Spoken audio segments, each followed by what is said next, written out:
رب اشرح لي صدري ويسر لي أمري واحلل عقدة من লিসানি ইয়াফকাহু কওলি।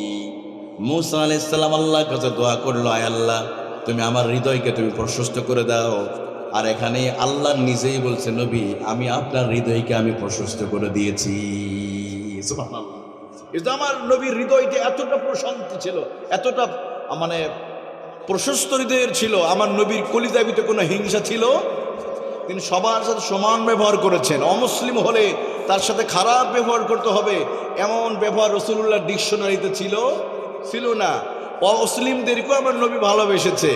রাসূলুল্লাহর সামনে একদিন ইহুদির লাশ যাচ্ছে, আমার নবী দাঁড়িয়ে গেল, দাঁড়িয়ে গিয়ে ইহুদিকে সম্মান করেছে। এবার সাহাবীরা বলে, নবীজি, আপনি যে লাশের জন্য দাঁড়ালেন সম্মানে, আপনি কি না, ওটা তো ইহুদির লাশ ছিল। নবী বলে, দেখো, সে ইহুদি হতে পারে কিন্তু সে তো মানুষ।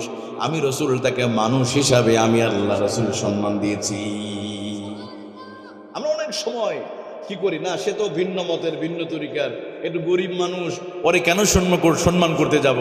সেটা আমার দলের নয়, কিন্তু আমার রাসূল ওটা দেখে নাই। সে যেই ধর্মের হোক না কেন, রাসূল তাকে সম্মান করেছে। সুবহানাল্লাহ বলেন। শুধু তাই নয়, একদিন মসজিদে নববীর সামনে এক ইহুদি মসজিদে নববীর সামনে উটটা বেঁধে রেখে দাঁড়িয়ে দাঁড়িয়ে প্রস্রাব করা শুরু করেছে। আরে আমার নবী, দয়ার নবী, কামলিওয়ালা নবী, রহমাতুল লিল আলামিন নবীজি কোনো কথা বলল না। পাশে আবু বকর প্রচণ্ডভাবে রেগে গেছে, ওমর রেগে গেছে। হযরত ওমর রেগে গিয়ে ওই বেদুইনকে মারতে যাবে। এমন সময় নবী বলল, ওমর, ঠান্ডা হয়ে যাও, প্রস্রাব করতে দাও, কোনো বাধা দিও না। কারণ একটা মানুষ যদি প্রস্রাব যদি আটকে রাখে, তার কিডনি নষ্ট হয়ে যাবে। সুবহানাল্লাহ বলেন।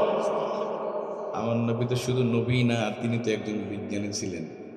আজকে আমরা জানলাম প্রস্রাব পায়খানা আটকে রাখলে কিডনি নষ্ট হয়। আমার রাসূল 1400 বছর আগে আরব মরুভূমিতে দাঁড়িয়ে ঘোষণা করলেন, প্রস্রাব পায়খানা আটকে রাখা যাবে। এবার ইহুদি দাঁড়িয়ে প্রস্রাব করছে, রাসূলুল্লাহ তার কানে কাছে গেল, ও ইহুদি, তুমি কি জানো যেখানে তুমি প্রস্রাব করেছো, আমরা তো আল্লাহর জন্য এখানে সিজদা দেই। যেখানে প্রস্রাব করে তুমি অপবিত্র করে দিয়েছো, তুমি কি জানো এখানে আমরা সিজদা দেই, এখানে আমরা জিকির আজকার করি, তুমি কেন এখানে প্রস্রাব করে দিয়েছো? এবার ইহুদি বলে, আসলে আমি তো বুঝতে পারি নাই। ও মুহাম্মদ সাল্লাল্লাহু আলাইহি ওয়াসাল্লাম, আপনি কেন নিষেধ করলেন না? নবীজি বলে, না না, আমাদের ধর্ম নিষেধ করেছে, প্রস্রাব পায়খানা আসলে কারো কোনো বাধা দেওয়া যাবে।